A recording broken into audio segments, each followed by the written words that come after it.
I decided like, I want to meet the best version of me. And I don't want to die with like dreams. When I die, when I die, I want to die with memories. I want to be able to look back and say like, I really lived because I took chances that other people maybe wouldn't take. That is today's guest, Shakeemah Smith. And I love this name she came up with for herself, the passport abuser, because she has traveled to nearly 100 countries solo. And along the way, she has helped over 12,000 people learn how to fly for free and ace their first solo trip. And in this interview today, you're going to hear why travel is your birthright, not a luxury, how solo travel can help you learn to enjoy your own company. Shakeemah shares her top travel hacking strategies to help you fly cheaper or even free, some of her favorite Caribbean destinations most people overlook, and how she ended up moving to that part of the world, and so much more happening right now. So buckle up, strap in. Thanks for being here, and welcome to the Zero to Travel podcast, my friend.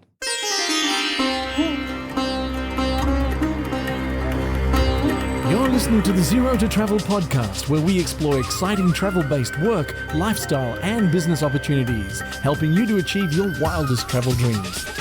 And now your host, world wanderer and travel junkie, Jason Moore. Hey, it's Jason here with ZeroToTravel.com. Welcome to the show. Thanks for hanging out, letting me bring a little travel into your ears today. This is the show to help you travel the world on your terms, to fill your life with as much travel as you desire, no matter what your situation or experience. And Shakeemah's journey is what you'll hear today. It really offers a lot of practical tactics, but also insights, some food for thought, and some reframes, I think. I think that's one of the most powerful things about this conversation, and conversations in general, maybe one of the main reasons why you even listen to podcasts. I know for me, it's these new perspectives that can help you reframe how you think about something. And I think in this case, you know, for some of us, maybe just a reminder that travel is attainable, is affordable, and for others, maybe some new reframes, some new perspectives. And if you want to dive in deeper to Shakeemah Smith's work, you could check out our website, travellikeaboss.com, which we'll link up to in the show notes. That's BAWSE, travellikeaboss.com. If you stick around on the back end, I will also leave you with a quote that I think wraps this one up nicely. And don't forget, we have a newsletter for the community here, zerototravel.com/newsletter. You can sign up for free over there, send it out once a week. Please enjoy my conversation with Shakeemah. Thanks for listening, and I'll see you on the other side, my friend. Cheers.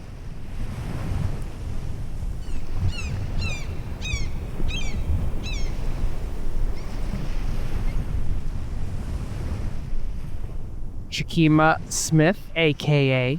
the passport abuser. Welcome to the Zero to Travel podcast, my friend. Good to have you here.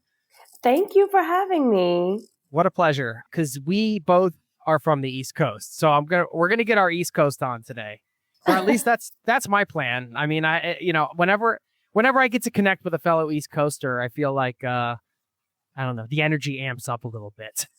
Right. What did your East Coast upbringing do for you in terms of your mindset, would you say? Kind of like being raised in that area, because it is a unique place to grow up in many ways. Right. So, I'm from New Jersey. I'm from East Orange, New Jersey, which is like a really small urban town. But growing up in this East Coast kind of vibe taught me a lot because, typically people up north are like very like hustle and bustle. Everything is go. But the beautiful thing about growing up with such a close proximity to New York meant possibilities. You're meeting a lot of different people from a lot of walks of life. And my mom used to always say, like, the world is so much bigger than you know. But my mom has 6 kids. So it wasn't always easy for us to travel. And, growing up in New York, you meet so many people from, India or Guyana. Like there's always some different walk of life that it's easier to come into contact with. And I think that's when I started wanting to travel as a child, just meeting people, within New Jersey and within New York that were just from different places that really intrigued me. Yeah. And ways being from the New York area and being exposed to that, you are, in a sense, traveling. I still remember my first time in New York. It was one of my most vivid travel memories, I would say, even though we were just, an hour and a half on a train to the city. But stepping out into Manhattan and just like the pulse of humanity everywhere, it was just like, whoa. And it was, I think it was a sudden realization, very much the same, like, wow, like the world's way bigger than I thought it was, or could have even conceived that it was at the time. Right. It's like, growing up with such a close proximity to New York and being exposed to first generation Haitians and immigrants of other countries, it's just kind of like, okay, wow, anything is possible. And what is this food that your family makes for us after school? And it was just a lot going on. So, you're absolutely right. It's like traveling without traveling, tasting the food from Jamaica and meeting friends who their parents are from the Ukraine. And it's like, I've never heard of Kiev, so it was definitely like a really good fusion and a great like starter experience with being more cultured.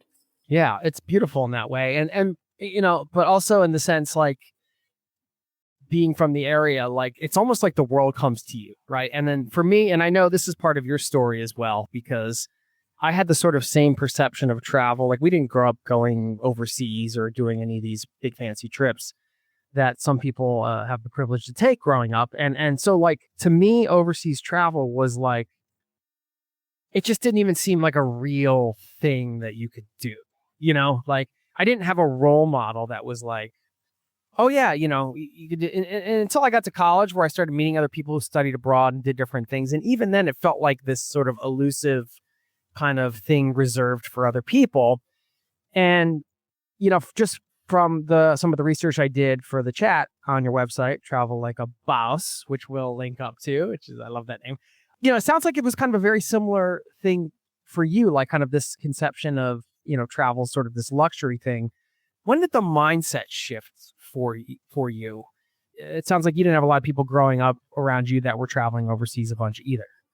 Yeah. So it really started for me, I would say like in 2008. I took my first trip ever out of the country, and I fell in love with travel in that moment. Was this the breakup trip? This was not the breakup trip. Okay. This was not the breakup trip. This was like literally my first ever passport stamp.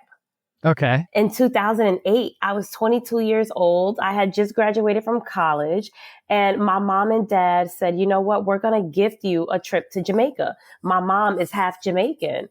And so I said, okay, this is wonderful. I went to Jamaica. I had the best time.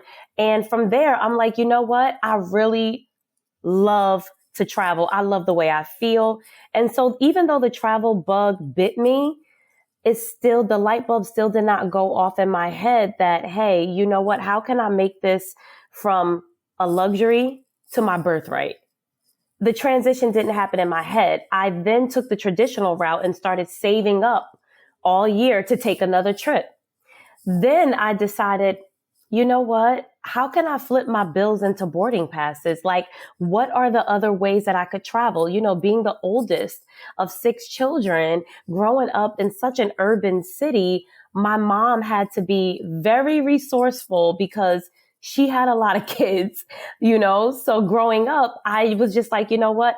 How can I do the most with the least amount of resources? And that's when I started looking at my bills and how I can flip those into boarding passes. 2008, I was getting my master's degree and I really wanted to purchase my first home.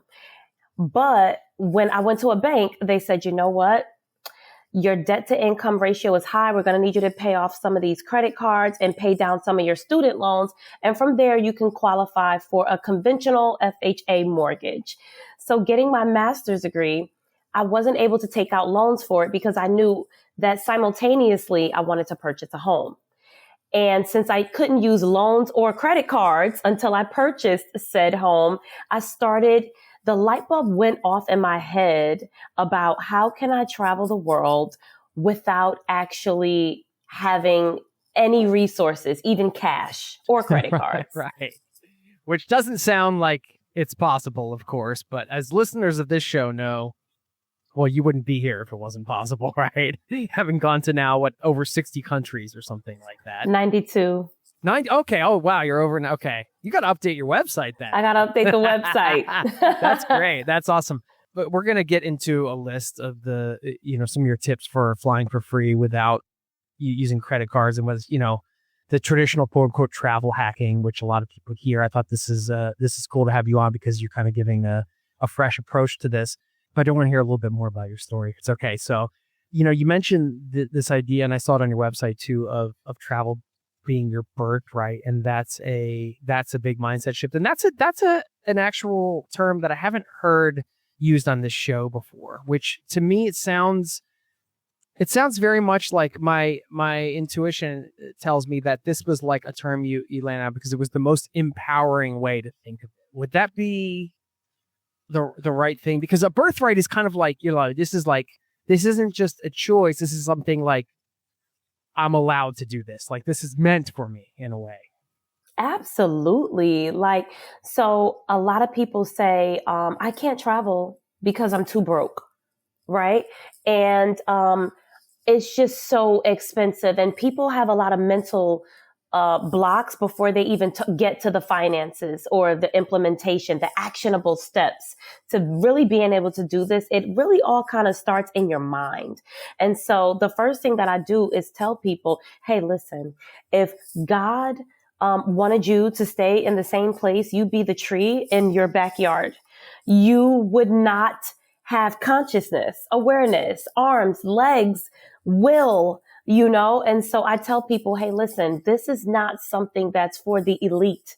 Your children seeing the 7 wonders of the world is not something for the elite only. But I need you to change your mindset about what's possible for you. It's your birthright to see the entire world. Some people are religious, some people are spiritual, some people are atheists.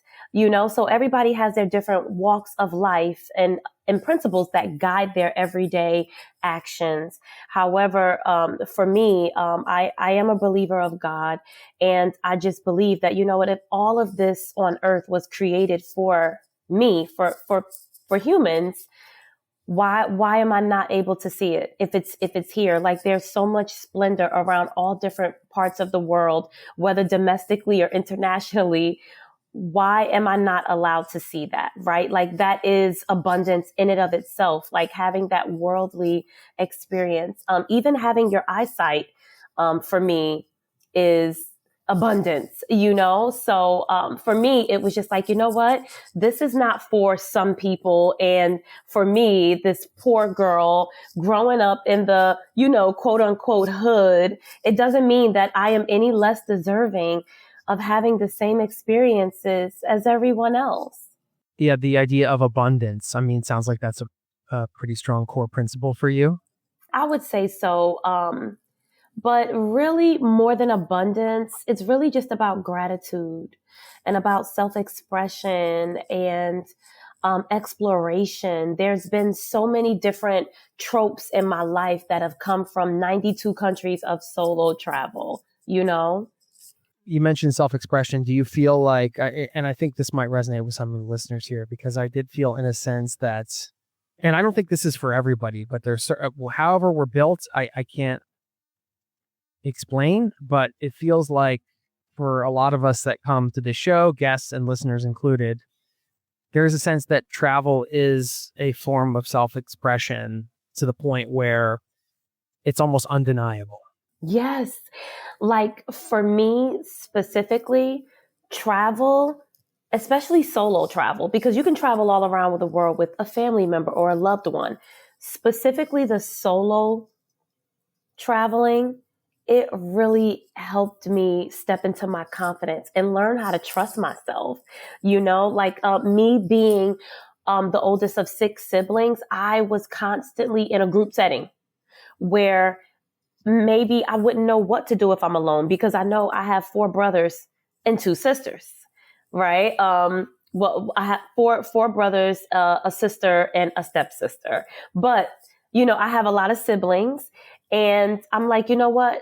I don't even know how to enjoy my own company. I have been with other people since birth, and my dad had a daughter before he met my mom. So I've actually never been alone. I don't know what that's like. And so for me, it was just like, okay, do I know what to do in the event of an emergency and my brothers are not there and my mom isn't there to back me up or my dad isn't there?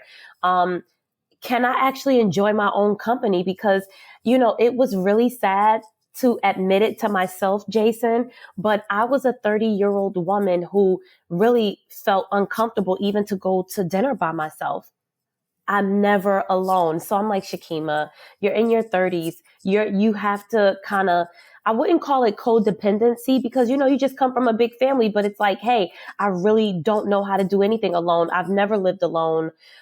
So for me, it was really big to prove to myself, not to anybody else, that number one, I can enjoy my own company. Number two, I can learn to trust my own instincts because I know how to keep myself safe. Not that I'm with my family all the time. So there were so many things that I had to learn about myself. But growing up in a big family, you can never really quiet the noise in your brain or around you that often. You go to school with your siblings, you come home with your siblings, they go with you to the orchestra class because I play the violin, my sister plays the cello. So you're never alone. And I'm like, hey, can I be alone without a man in my adult life at this point and without family or friends? Who am I outside of all of that when everything's quiet, Mm-hmm. Wow. That's powerful. So this was the first solo trip was the kind of, you had a big breakup type of situation, right? And then all of these questions, it sounds like, wanting to kind of lean into the exploration of self, and you took off and you went to Paris. And I guess, you gave yourself the mental and physical space to do all these things you're talking about just by like leaving the country and going. Just take us back a bit. Like, this was your first big solo trip. How did you feel kind of stepping on the plane? And, what were some of your fears and what was the experience in the end for you? Oh my gosh, Jason, I was a nervous wreck. Yeah. But at the time, I was going through so much emotionally, physically, mentally, that taking my first solo trip was nothing compared to all the other things that I was really trying to deal with. Like, even just talking to you now and going deep and putting myself back on the plane, like I'm almost in tears. Like, so I was going through a really, really bad breakup at the time. And that was one situation that was playing over and over again in my head. I had been with this person for many years, and the breakup was super sudden. I had found out some things that I did not know about this person. And for me, omission was the same as telling me a lie, pretty much. I felt that it was a little too easy for this person to live a double life. And for that, I felt, if I don't know this one important thing about you, it's very hard for me to continue with intimacy or us living together. And why don't I know this if we live together and we're getting married in 3 months? Why didn't I know about this? Okay. You were engaged. We were engaged. Wow. Okay. Yeah. We were engaged. Yeah. And from there, I decided, if you're not being honest with me before the wedding and I know about it, I can't actually expect that you'll be honest within a marriage. And because of the lapse of trust, even before the big commitment, I would like to gracefully bow out. But of course, it hurt me. Wedding is in 3 months. People have already purchased their flights to come to this wedding. Like, it was just a lot. So I decided to go on a trip with my girls. And when I went on a trip with my girls immediately after the breakup, we kind of had a little disagreement. And I said, okay, you know what? I'm going through a breakup. Right now, my friends, they're going through something in their own life too. I think the only thing that would make me feel good is to travel, but alone. Like, I'm kind of having a little bit of discourse with my friend. I also just had a breakup. So maybe this is like my cue from the universe to say, you know what, girl, you can't always run to a man to soothe you. You can't always run to your friends because they're human. They're having a very human experience too. So it's okay if they're not always in the best headspace either. And the only thing that I could count on that would soothe me was really travel. And I was talking to my therapist, and she said, listen, trauma bonding is a real thing. I want you to write a list of things that you like without anyone else around, and I'm like, travel, it makes me feel good.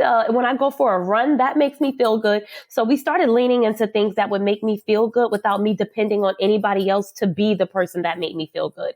And, that's when I really realized, Jason, you know what? You depend on other people. You run to other people to soothe you. You don't actually soothe yourself. I didn't realize that, when you're having a bad day, you call your man, you call your woman. You're having a bad day, you're single, you call your friends. But how do you deal with your problems with yourself? And I'm like, oh, bingo, I don't know how. Right. And so that was being 30 and realizing I don't know how to be alone. I'm uncomfortable alone. And my therapist is like, what do you mean you're uncomfortable alone?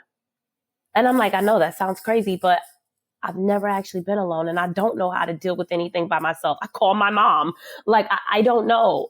And so travel was me expressing to myself, yes, you can do life alone if you had to. You can explore the world still and do the things that you enjoy and you don't need anybody with you. So it was just a lot of things happening at the time that I'm like, you know what? I would rather solo travel than my girlfriend be upset with me because she wants to stay on the resort and I don't. If we came to Kuwait, why are we staying at this resort? Didn't we? You don't want to see Kuwait, So Yeah. Then it's like I'm the Debbie Downer because I don't want to do the same things as her, but I'm here to explore. So solo travel chose me. I didn't choose solo travel. It chose me. Okay. No, that's a great way. I mean, but it's so cool because you were also, you were willing to dive into all of it. You know what I mean? It's one thing to kind of know about yourself. Okay. Yeah. I'm uncomfortable being alone or, an example, like a practical situation, like going out to dinner alone or whatever. It's one thing to kind of know that, but it's another thing to then, okay, well, I know this and I want to get comfortable with that. So I'm going to put myself out of my comfort zone and I'm going to go do these things. That's next level. That's, it goes from kind of the idea of I want to change my life to I'm actually doing it and it's uncomfortable and sometimes it's hard, but I'm doing it. And that's a process. It's definitely a process, but you know what? I sat alone one night and I just decided I want to see Keem 2.0. Who am I on the other side of all of this? And I decided I want to meet the best version of me. And I don't want to die with dreams. When I die, I want to die with memories. I want to be able to look back and say I really lived because I took chances that other people maybe wouldn't take. I did all the things that I really would have wanted to do to be the best version of myself. And it got to a point where I was sitting alone and I'm like, I feel stuck. I don't want to feel stuck. I don't want to feel like I have a ceiling on what I can do because it's only dependent upon if somebody else could take off of work and get the PTO time to come with me, or if I don't have anybody to come with me because they're, they can't get a babysitter, or they need their car fixed so they can't come on the trip. And I'm like, why would I not go to Dubai or maybe see Nelson Mandela's house or, do everything on my bucket list because someone else's situation. Now I'm stuck because they're stuck. At least let me unstuck myself first, Right. So I just decided going for my dreams was better than dying with this regret because of someone else's lack of, if I'm to blame me. So I just decided I just want to live. I don't even know how much, like you can check your account balance and Jason, you know how much money is there, but you don't have an account balance on your time, So I'm like, I'm just going to live. And when it's all said and done and I am not here anymore, I'm happy with what I did. You don't have to be rich, but you can be like rich in monetary, like, tangible things, but you can be rich in life, rich in culture, rich in your experiences, rich in your friends. You might travel the world and end up making one friend in every country that you go to. And there's always 5 degrees of separation anyway in life, right? So why not just do the one thing that most people can't, which is actually enjoy your life? Truthfully, I love the idea of, thinking, oh, I would like to meet, insert your name 2.0, like for the listener, you know what I mean? Like just that concept of, hey, there's like another version of me out there, and this is always the balance with like self-development type of stuff. Like even if it's just, I'm not talking about the industry of self-development, but just, internally, you're trying to balance this idea of I am enough, like I accept who I am. I'm going to love myself, but also maybe there's a 2.0 version of me that I can work towards meeting or aspiring to without neglecting like the love for myself right now. You know what I mean? Right. That's an important balance to strike, I think. Yeah. And like, I think for me as a woman, and I can only speak from my experience as a woman, because every woman around the world has a very different experience being a woman.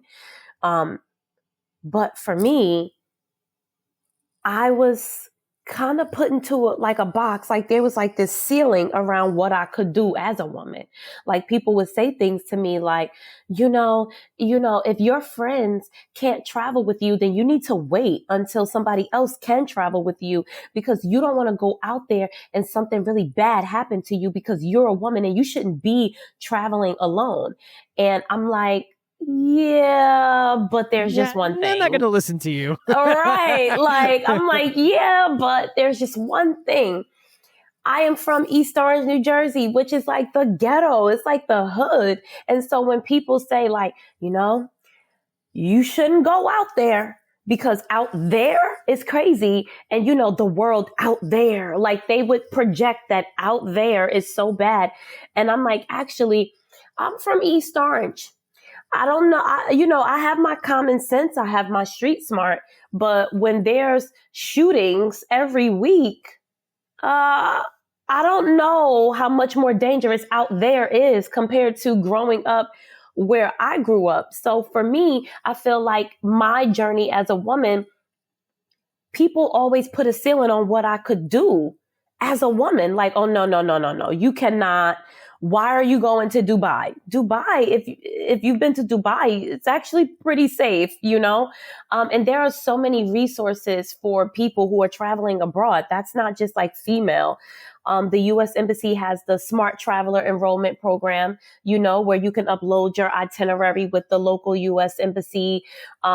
So there are plenty of ways that you can remain safe. So yeah, I just think that for me, I just had to cut out all the naysayers, cut out all the noise, and just say, listen, the woman that I want to be looks like this. She talks like this. She walks like this. These are her habits. And she is ascending to make a big impact and also learn her purpose. And for me, solo travel really helped me step into my purpose, because I went from having a horrible girls trip and just a horrible year to helping 12,000 people not only ace their first solo trip, but flip their bills into boarding passes.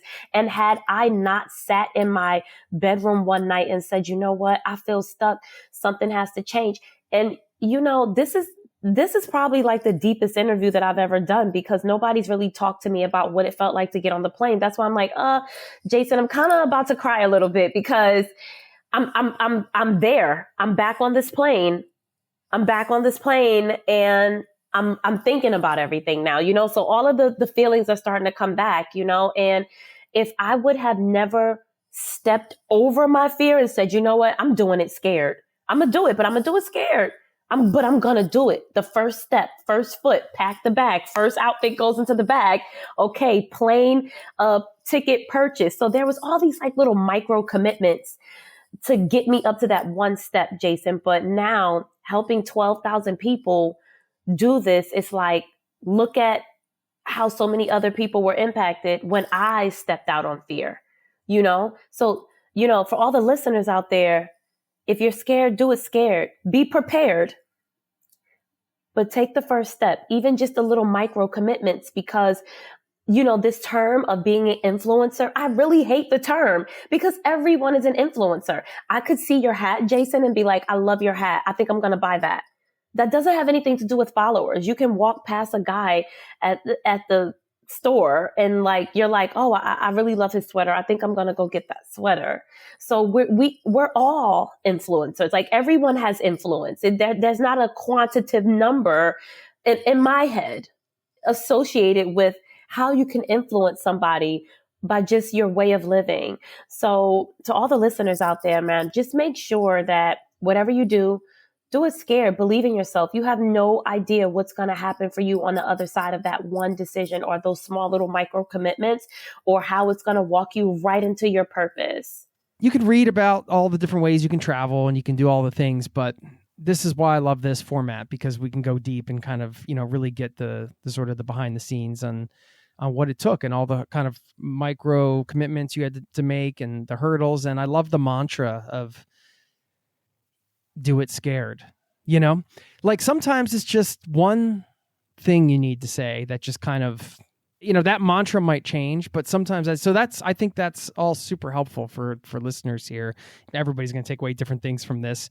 I'm curious for you, because you mentioned, kind of alluded to the bad girls trip and some of the other things that happened along the way. I mean, you mentioned the naysayers, and you're always going to have like people like that where you have to kind of block out, whether it's media or, people close to you. For lack of a better term, did you kind of have to eliminate people from your life? Like, did certain people kind of have to go? Did you have to kind of do an inventory on like who you were spending time with and just kind of dial back in order to sort of fulfill your quest to reach Shakeemah 2.0? So yes and no. Yes and no at the same time. You know what they say, like two things could be true at the same time. So there were so many people, my whole entire family, my entire friend group were telling me, please don't take this first solo trip to Paris. What if you get snatched, And that's not to say that human trafficking is not a real thing. We know that that's a real thing. So their concerns for me were genuine. I don't think that they were being malicious. I think that they were scared. However, I had to kind of let my family and my friends know, I understand that you're scared for my safety.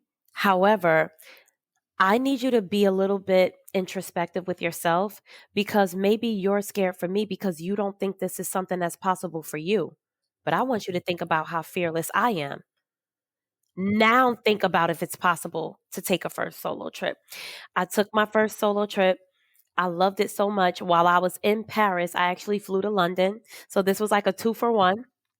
I came back after those 11 days and I said, you know what? I'm going to do this by myself from now on. And from there, my family was cheering me on. When I got back from London, all the pictures that I sent my mom while I was on vacation in Paris and London, she framed them all and like put them all up on a wall in her house.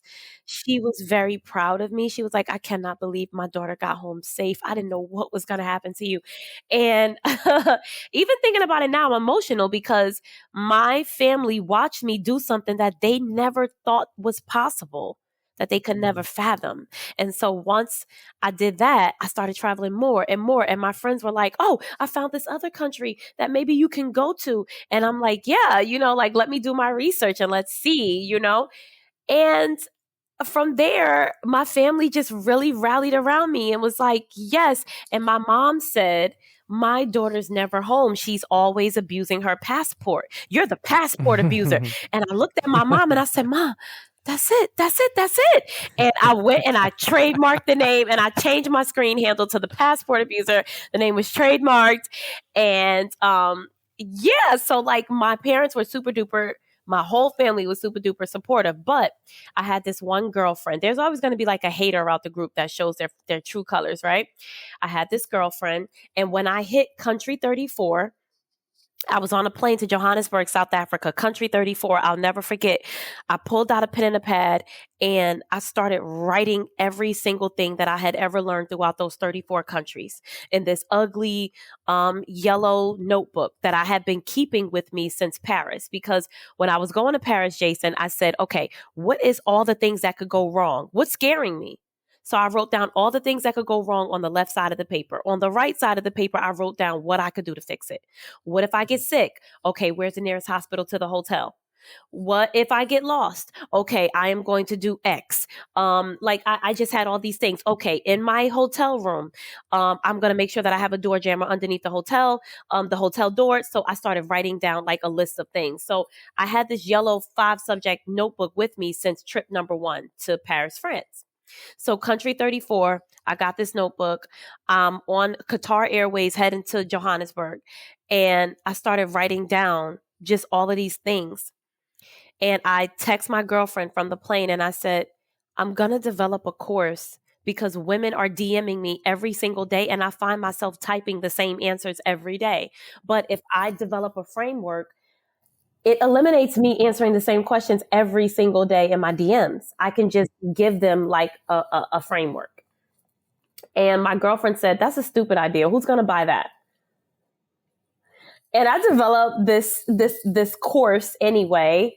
And from there, Travel Like a Boss was born into like an actual course. This was not just my Instagram handle is the passport abuser because my mom says I abuse my passport. Like this actually became a mission for me to help people who want to take their first solo trip. And they're like, hey, I want to learn from somebody who's done it. And my mom said to me, you know, if you're a freshman and it's your first day of high school, you don't have to be a senior. You just have to be a sophomore. Mm-hmm. And so I realized in that moment, that's powerful. Yes. Miss Girl was dropping. She was making sure my mind was right. And so my mom said, Shakeemah, you don't have to be scared to put this course out because being an expert just means that you know more than your freshman class. So think about your freshman class. You know, if it's your first day in high school, you don't need to be a junior in high school. You don't need to be a senior. You just need to be on your first day as a sophomore and can impart onto a freshman what they need to know to beat their freshman year of high school. And I'm like, oh, you know what? She's right. Just because I've been to 34 countries and not all of them doesn't mean that I don't have enough. 34 countries means that I'm a sophomore and I have enough knowledge to get you through your first solo trip, ace your first solo trip. And so my mission just became, I'm going to help everyone, whether you're a man or a woman, ace your first solo trip. And by the time 2020 came around, it was bills to boarding passes. You know, like I had already done at least probably 50 or 60 solo trips.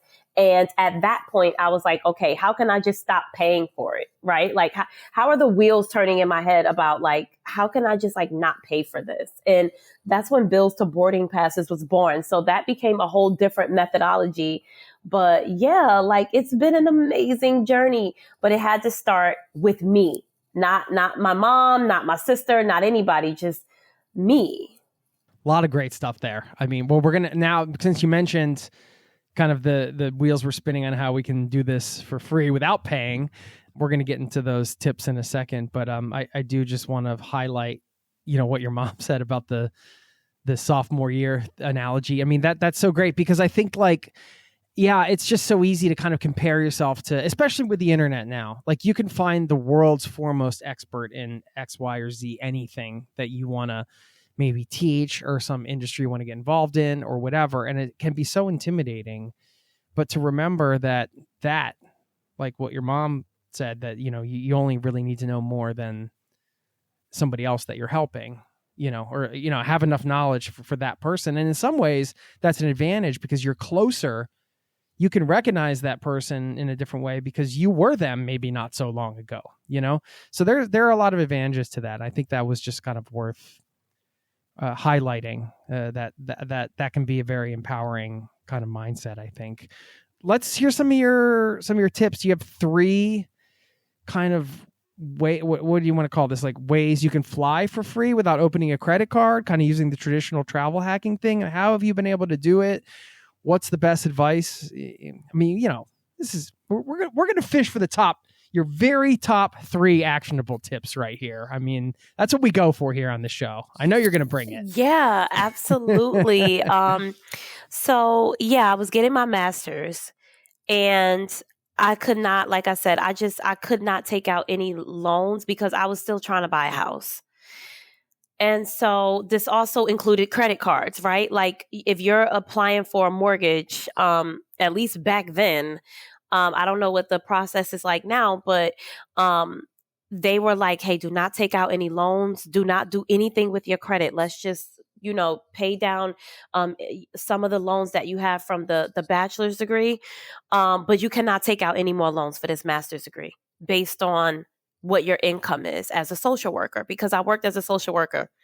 And when I first started my job, I was working in child protection. So this job, when I first started in 2007, paid $42,000, which in 2007, I was 21 years old. And for me, this was a good job, but on paper, I had just finished a bachelor's degree and now I'm in a master's program at Montclair State University. And they were like, hey, listen, with all of these loans from your bachelor's and now you're starting your master's, you cannot, you're not going to be able to qualify for a mortgage if you take out more. So in my head, I'm like, okay, how can I do this? That is when airline shopping portals came into play. So most people don't know about this, but your favorite airline, whether it's international, whether it might be domestic, but they're mostly domestic airlines within the United States, they have what's called a shopping portal. So if you Google airline shopping portals, a bunch of them are going to pop up. Emirates Airline has one. Delta Airlines has one. American Airlines has one. United Airlines has one. And the beautiful thing about airline shopping portals is that there are over 1,200 stores on these shopping portals. So if you are a woman and you go to Ulta or Sephora for concealer, then that concealer is 3 miles per dollar.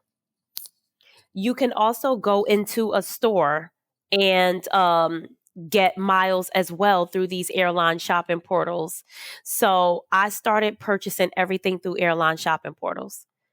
You don't need a credit card with the airline to shop through an airline shopping portal. So like, for instance, when I purchased my very first home, I wanted to renovate the basement. Home Depot was given 10 miles per dollar. So I went and got the supplies.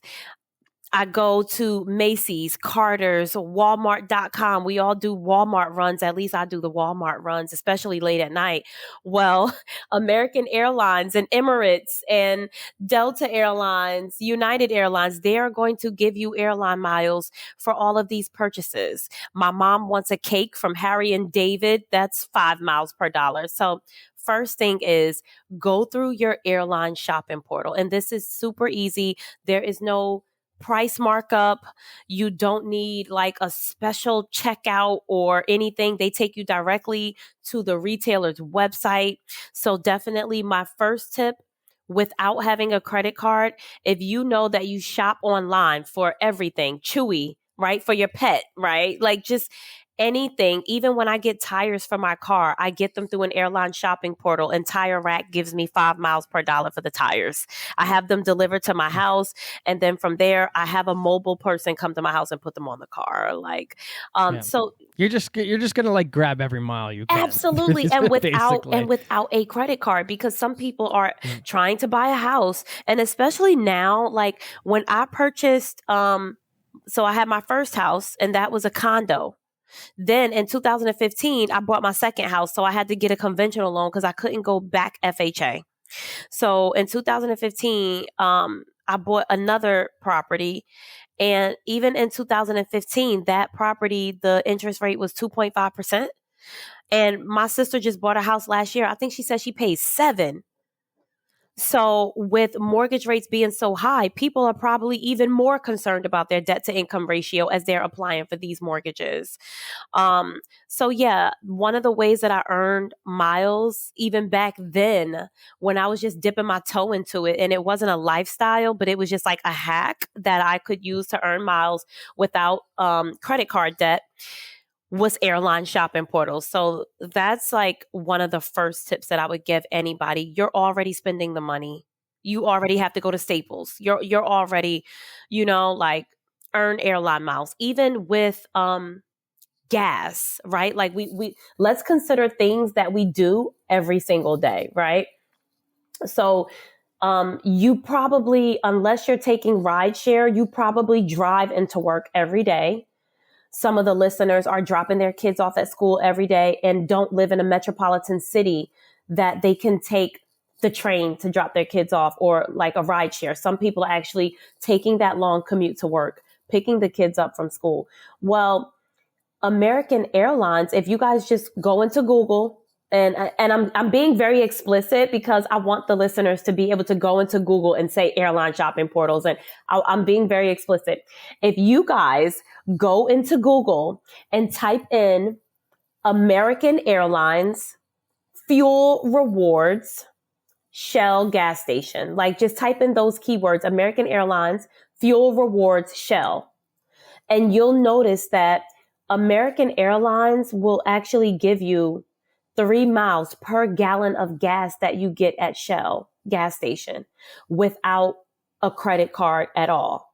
So not only are you earning miles when you go to Walmart and you buy your shampoo, your Q-tips, your toothpaste and your soap, but now when you're driving to work or sitting in traffic or picking the kids up from basketball practice, that is also airline miles for your next family vacation or your next solo trip as well. And that does not require any credit card. Okay. And just to be clear, you mean, when you say no credit card, you mean like no travel rewards credit card or no, like, American Airlines credit card or whatever? Are you talking about you could obviously use any credit card to pay for an online store, but you could also use debit cards, I guess, or whatever, if you're using your debit card, just to kind of clarify. That's what you mean, right? Yeah, Jace, thank you for pointing that out, because even though a credit card is not required, you can use a credit card. And I actually love that, because now I get to double dip.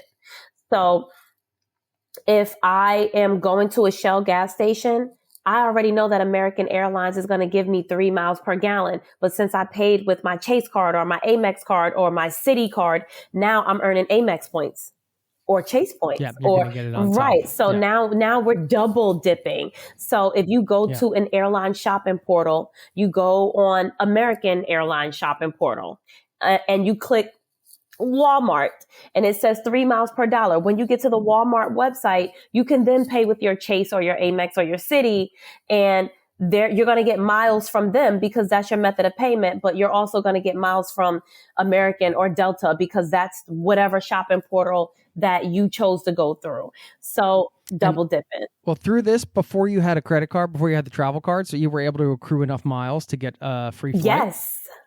Yeah, cool. Yes, I have literally traveled to Japan for $6. It was $5.60 in taxes. I went to Greece for $5. Oh man, I wish this was a visual podcast so I can show receipts because I'm a receipt queen. We believe you. You're the passport user. We believe you. But yeah, so everyday purchases, boarding passes. Yeah. When you get gas, fuel for your car, boarding passes. And if there is not a Shell gas station near you, American Airlines has a partnership with a website called Simply Miles. So if anybody goes on simplymiles.com, they'll see the website. Simply Miles, in partnership with American Airlines, they will actually give you miles when you get gas at Amco and BP as well. So people don't think that, oh, well, when I fill up every Friday, when I get my paycheck and I fill up the tank, so that way next week I get to work all week and the kids get to school, that's airline miles. Also, just like honing in on necessities, right, that people need. We talked about fuel for your car. What about electricity for your house? And Okay. like natural gas. I like electricity in my house. Exactly. Yeah. I don't know one person that doesn't want the lights on. Even, like even if you have solar for the electricity, you still need cooking gas, right? Well, United Airlines partners with a company called NRG. And so if the listeners Google it, United Airlines, NRG, United Airlines will actually give you 12,500 bonus miles plus 2 miles per dollar that you spend on the supply portion of your gas bill and your electricity bill.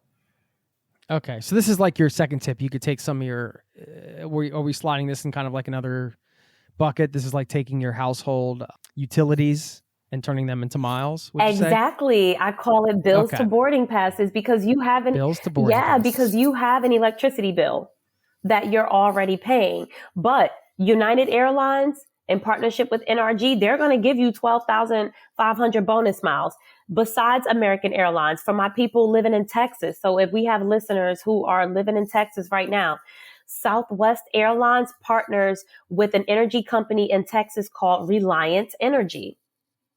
So if you are living in Texas, Google it, Southwest Airlines, Reliant Energy, and it's going to come right up.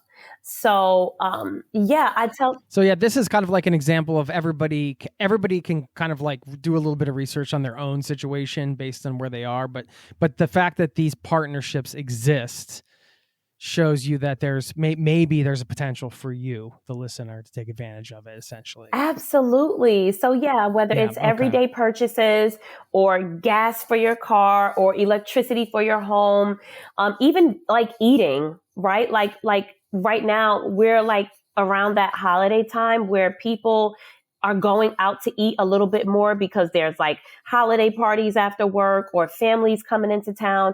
And dining is more of like a social experiment. I mean, yes, we're hungry, but when you go out to eat with your friends, it's in my opinion, more like a social activity.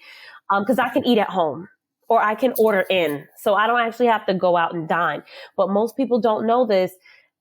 If you Google your favorite airline, let's say it's American, United, Southwest, Delta, doesn't matter.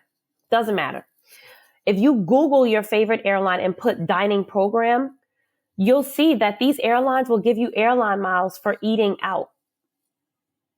And that does not actually require any airline credit card, fee-based credit card, no credit cards. I'm just from the school of, the school of hard knocks, I guess I could say, because I could not get these credit cards back then. And I just learned, like, how can I earn airline miles doing the things that I already have to do that doesn't require any extra spending. I don't have to worry about a credit card limit or, not being able to pay it back at the end of the 30 days. These are things that I would normally do. I have to pay the light bill, got to get to work, need gas, need everyday things from Walmart, CVS. I'm a girl. I need hygiene products. I need things, how can I earn miles doing things that I'm literally doing every day in my walk of life? And that was how bills to boarding passes came. That's great. Yeah. Thanks for sharing that. Yeah. So, I mean, those are 3 examples and, the overall mindset being take a look at the things, what I'm hearing, take a look at the things you're already doing and just see if there's a way to convert them into miles from the buffet to Bali. Yes. In the food example. Sorry, I couldn't pass up an opportunity for alliteration. Okay, well, you've been to 90 plus countries now, so I do want to ask you about, well, actually, before I ask you this, you mentioned, doing the courses and things like that. Do you want to just let people know, because this is part of what you teach and really helping people nail that first solo trip if they need help with that? You want to just share the things here so people know where to find you? Oh, yeah. Okay, so you guys can find me on Instagram and YouTube at The Passport Abuser. Also, my website, you guys, I have a free masterclass. It's free 99 where I give information. As you guys can probably hear, I'm very much a giver. So I'm going to give all the information and be very explicit about it, because once you guys get to Googling it, you'll go down the rabbit hole. Feel free to come to my website, bills2boardingpasses.com. And feel free to schedule a call with me. Do you have a few hidden gems? I mean, we're always looking for the hidden gems here, but I really do like to highlight the destinations that are places that people have been that you think, kind of like, I never want to say your favorite because it's a lazy question, to be frank. But, this idea of like, I think it's more in the service of the community. If you're thinking about a place that you've been that's resonated with you, that you think, wow, why aren't more people here? Or like, people should get here because this is going to blow up and it's awesome now. Don't miss it. This, hidden gem types, like everybody kind of has their own sort of way that they curate or think about these things. But, for you, what were a few of the destinations that you just like kind of blew you away, or just like can't wait to go back, or perhaps you just think they're overlooked and you're not quite sure why? Right. So country number one for me, that's like underrated, that doesn't get enough shine, would most likely be Antigua and Barbuda. I moved to Antigua and Barbuda as an expat in 2020. No family there. Wow. No friends. Nobody. wait a minute. This is a whole other thing to talk being an about. expat. Why right? did you do that? Why did you do that? You know what? It was completely organic. I wasn't expecting it. So I went to Antigua to visit. I fell in love with the country. That was on June 24th of 2020. And at the time, they were the first country that opened up during COVID. I had a girlfriend named Amber. Her dad was from Antigua. And so she said, listen, it's COVID. We want to travel. Antigua opens up their airport on June 24th. Let's go there. And I was like, I'm dying to get out this house. We went to Antigua. I fell in love with it. I called my mom. I said, I'm going to come home. I'm going to pay off all my credit cards and I'm going to move. And I'm going to live here. And I felt so at peace. I felt safe. I just felt amazing. And mind you, I didn't have any friends. I didn't know anybody, but something told me that I was home. Something told me that I was home. And I really attribute the fact that by the time I went to Antigua, I probably had been to about 60 countries by then. So I was already used to being alone. You had something to measure. Right. Yeah. So, Jason, Antigua took my heart, and I went home. I paid off all my credit cards and I resigned from my job. At the time, I had been working in child protection for about 13 years. I quit my job and I said, you know what?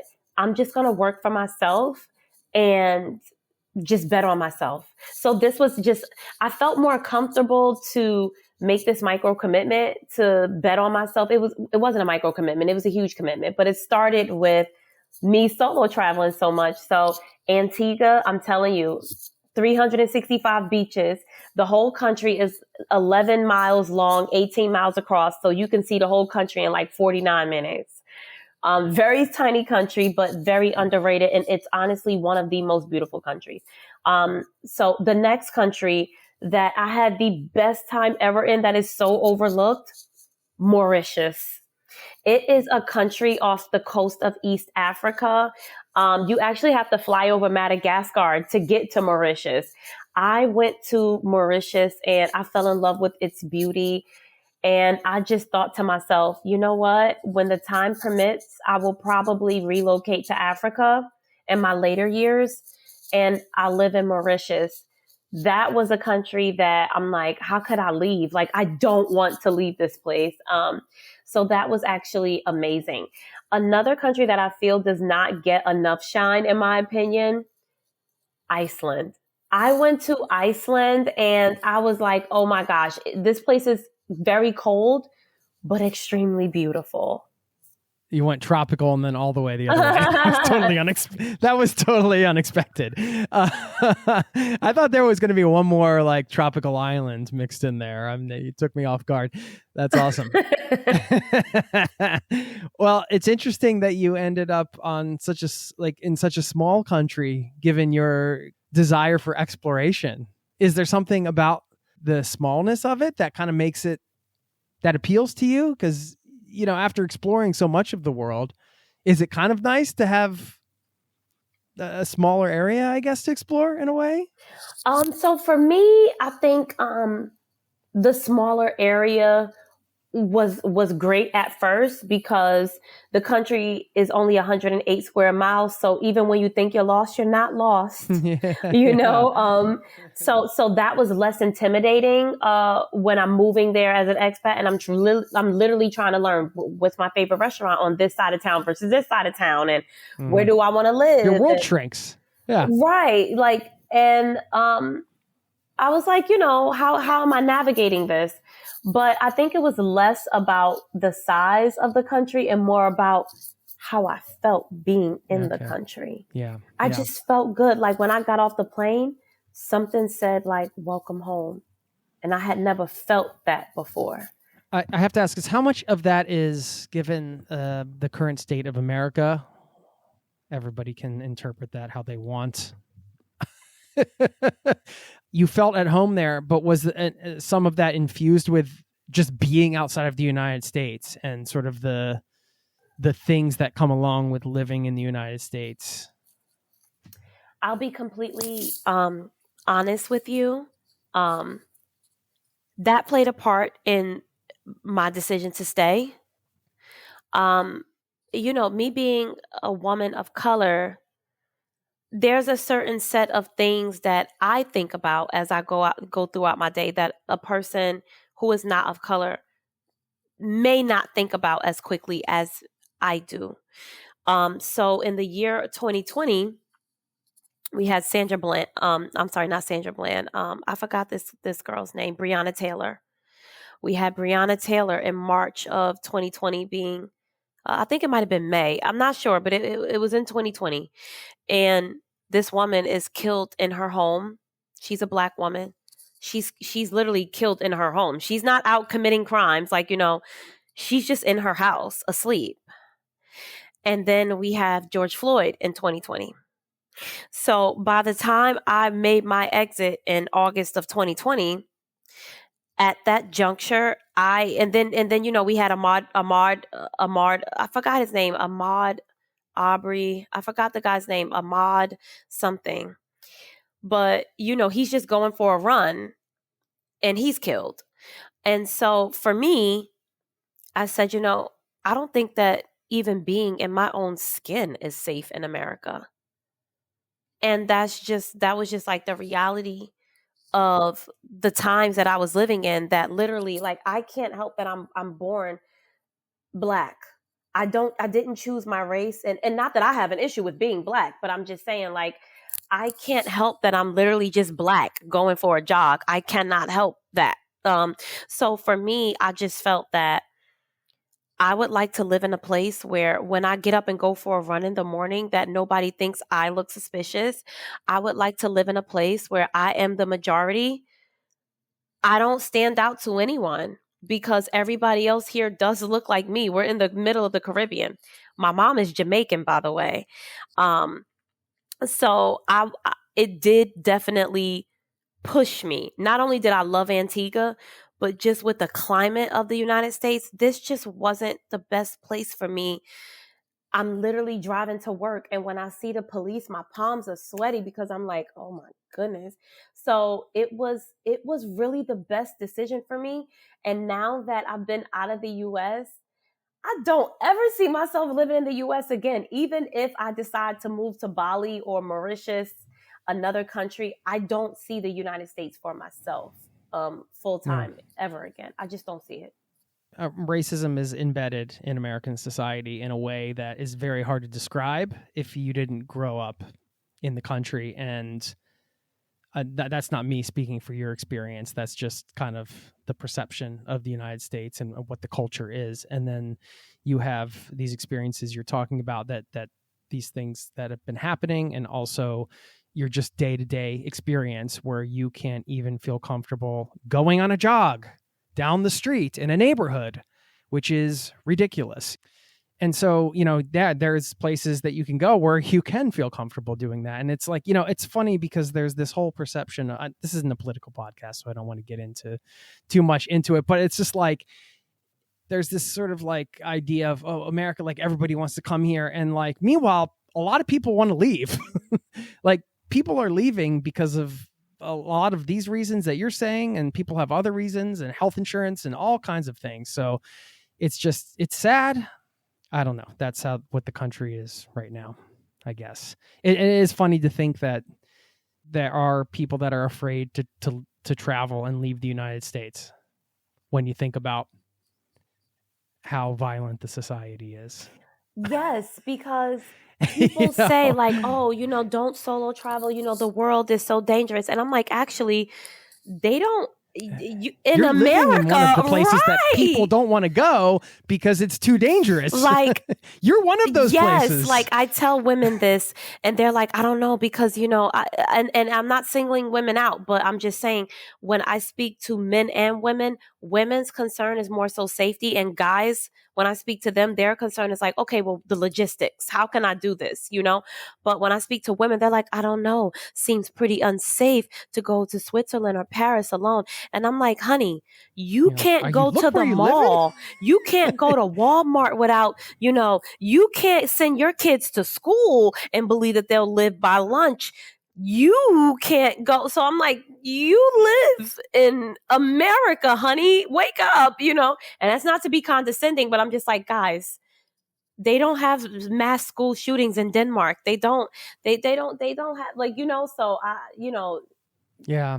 I mean, I love where I grew up, and, I have family there and everything. This isn't like, it's complicated, it's not just like it's this or that, but my kids are 7 and 9 now. And I thought it would be cool if like one year, maybe we spend like a year in the States and they could like go to school and experience that, like a cultural thing. This is part of their family background. They're half American. I shouldn't say American, because then South America is America too. So people know what I mean though. But then I'm like, man, I really don't want my kids to have to like experience being at school and going through an active shooter drill, for example. Just these things that are part of daily life, that are just accepted as, well, this is what we do now. It's just, it's I'm seeing it all from afar, and I'm not in the culture every day. So, I can get blinded by media and things like that too, in reverse. But there are certain things happening that's just, it's been interesting to follow since I started this podcast, and seeing how many people have really made an effort to kind of, relocate and just realize that there's other places that offer different lifestyles and different things. And that's what, a lot of this show is also, we talk about lifestyle abroad and things like that. But, moving to another country, as you know, it's not all, peaches and cream and rainbows and unicorns and all the things they say. I mean, there's challenges with, figuring out, where do I fit into this culture? And, you're always a bit of an outsider, even if you're living there. And that's, overall, it sounds like you've had a great experience. Have you had some of the expat challenges of like, what has that been like for you? Absolutely, I have. So, and we're just keeping it 100% real on the podcast. Yes. That's what we do. Yes. Like me living in Antigua has definitely come with challenges, because I've had people say, mark up the price. As soon as they hear my accent, they know I'm American. They know, and so that's a challenge. The fact that because, I don't speak like them, they know, oh, she's an expat. If it was $10, it's $20 now.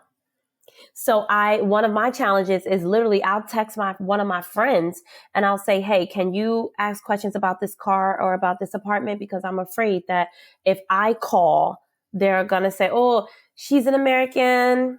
She got it. and then they're going to charge me more. Yeah. For like a major purchase. That's smart. Yeah. Another issue that it's not an issue, but another concept that has come up that I struggled with in my first year is when you're living in the Caribbean, they are truly on island time. Me growing up in East Orange, New Jersey, where I'm literally less than 10 miles away from New York City, I believe that everything is a microwave. Yesterday, everything. If I say I need it, that means I needed it yesterday. That means you get it now. But in Antigua, if you want something, you have to wait. It's a patient thing. They don't have that sense of urgency, which means you need to calm down. So like when you go into a restaurant, you're like, listen, I've been waiting 30 minutes for my food. And they're like, okay, the guy went to go catch the fish and he's going to come back and scale it and we're going to make the fish, but we have to catch the fish. He hasn't come back from catching your fish. And my girlfriend, who's half Antiguan, half American, her mom is from Dallas, but her dad is from Antigua. She's like, listen, this is going to be the most freshest fish sandwich of your life, but it takes an hour. We don't have a fish patty that we're going to fry up for you. You have to wait for your fish. This is fresh fish. We live on an island. And then I realized, oh, okay. So every time I want something, I really have to wait.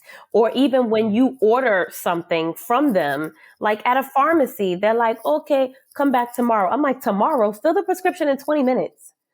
They're like, okay, we'll have the prescription ready for you then by the end of the day. But so their mindset is what's with the fat, like, it's like, especially coming from the East Coast. Right, yeah. Get it, go get it now. Like, and they're like, well, no, like, why are you in such a rush? Just calm down and come back later on today. We'll have it. Like, so everything, their mindset is, Miss, why are you in such a rush? And so after my first year, I just really had to get it. Like anything that you want in the Caribbean, and it's not just Antigua, because I've been to Grenada, I've been to St. Vincent, my mom is Jamaican. Whatever it is that you want, slow down. Nobody's in a rush. Has it like changed your mindset?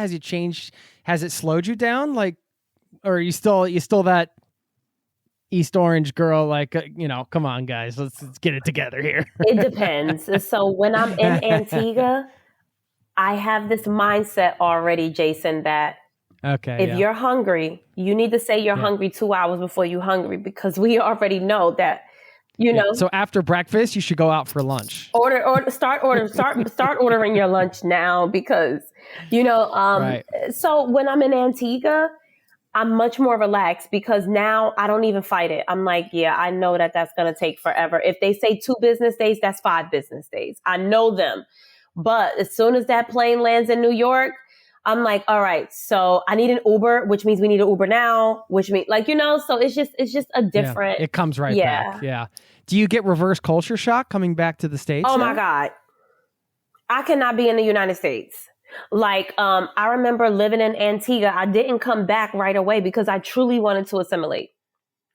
I came back home and like a year later, Jason, and I said to my mom, you know what? There's no cows crossing the street.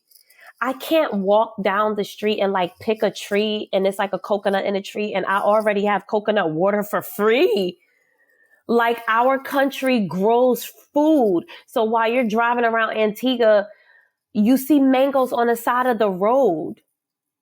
Pick up the mango, pick them up, put them in your car, take them home. Like, so it's like there's a hibiscus flower right in front of my apartment building. You pick the flower, you take it in your house, you boil it, and that's hibiscus tea. And so when I came back to New Jersey, I'm like, there's no like food on the side of the road. Like while you're driving to the store, you could just see the mangoes and you see the mango tree and you just get the mangoes and take them home. Like so yes, I was culture shocked because I'm like, oh, y'all Americans, y'all are overstimulated. Y'all are doing way too much, y'all Americans. And so my mom is like, y'all Americans. And I'm like, yeah, like y'all just too active. y'all, this is too much. Like, we don't have fresh food. Like, why we can't just go and just get the fish and like, like, so I said to my mom, like, I just totally, can't, I can't do America anymore. It's just not for me. Have you inspired your family to travel now? Because you've done so much. Has your mom come to visit? Oh my gosh. Sounds like you guys are really close. Yeah. So she's like my best friend. So my grandmother comes to Antigua. My grandmother's retired as a school teacher. So my grandmother comes to Antigua typically from November to April. And my mom comes down every other month.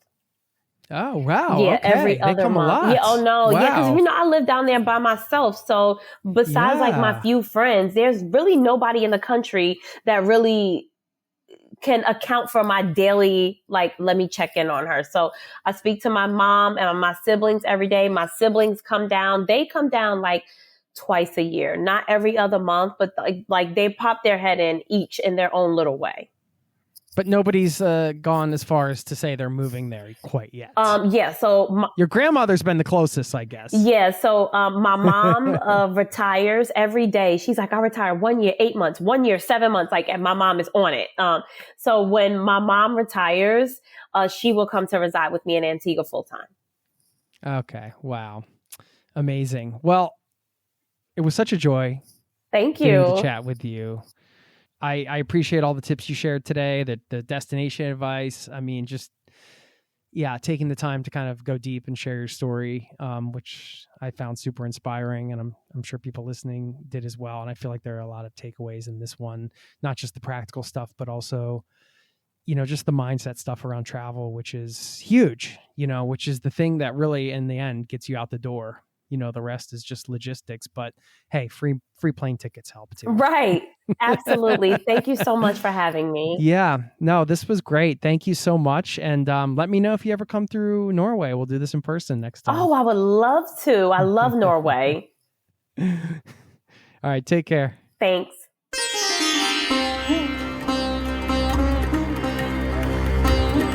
There you go. I want to say one more quick thank you to Shakeemah Smith for stopping by the show.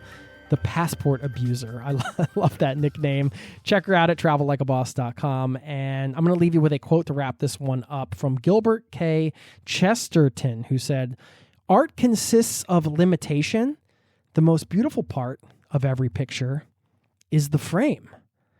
It's a different way of thinking about art. And we talked about reframes and changing the lens through which you see something, changing a mindset based on a perspective heard. I think Shakeemah offered so many insights throughout this conversation and opportunities to do just that. And so I thought this would be a nice quote to wrap this one up. So I hope you enjoy that. Thanks for listening. Don't forget, our newsletter is free, zerototravel.com/newsletter. Sign up over there. And you can get in touch with me anytime, jason@zerototravel.com.